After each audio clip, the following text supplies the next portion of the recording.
As expected, kumubra agad ng panalo ang redemption-seeking ng Petrogas Angels sa opening game ng Premier Volleyball League. Mayla Pablo return, the finisher. Petrogas pinulbos ang bagong Strong Group Athletics. PVL opening hindi dinumog ng fans. Pero bago yun mga ka-VHeads, huwag kalimutang mag-subscribe at i-click ang notification bell para updated ka sa aking latest videos. Game 1, win number 1 para sa 2024 PNBF Champions League champion ng Petrogas Angels. Pero hindi naging smooth ang easy win para sa Petrogas dahil maraming lapses ang nakita sa koponan.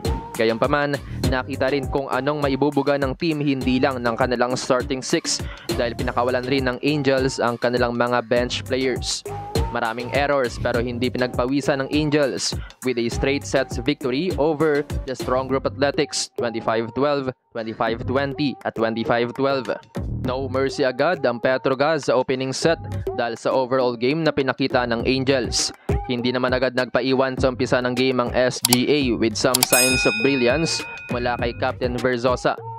Nagpakawala rin ng ilang errors ang Angels pero overpowering ang opensa ng Angels led by Nicole Tiamzon. Abante rin ang blocking at serving ng Petrogas. Binaon nila ang SGA 25-12 sa set 1. Sa set 2 medyo nag-relax ang Petrogas at marami nga silang tinapon na errors lalo na sa service line. Pinasok rin ni Coach Koji halos lahat ng bench players nito.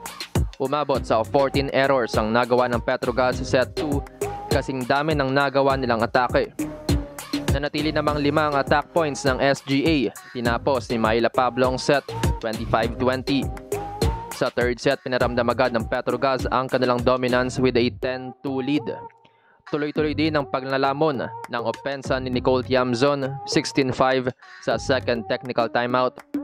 Nakakuha naman ulit ng streak of points ang SGA dahil sa attack errors ng Angels. Pero hindi naman naratel ang veteran team ng Petrogas, ending the third set 25-20 mula ulit kay Mayla Pablo. Player of the game si Nicole Tiamzon with 13 attacks and 2 aces para sa 15 points. Sumunod naman ang 8 points ni Buitre at 7 points 10 digs si Brooke Van Sickle. May 5 points naman si Pablo.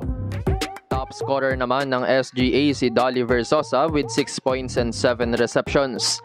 May 4 points naman si John Cane. The rest ng SGA players ay 2 points and below.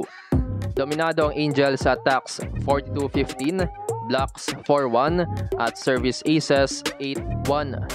Mas marami pang errors ang Angels with 27 in just 3 sets habang may 21 errors naman ng SGA. Abante rin ng Petrogas sa lahat ng non-scoring skills. Angat ang Petrogas opening day getting the first win ngayong taon.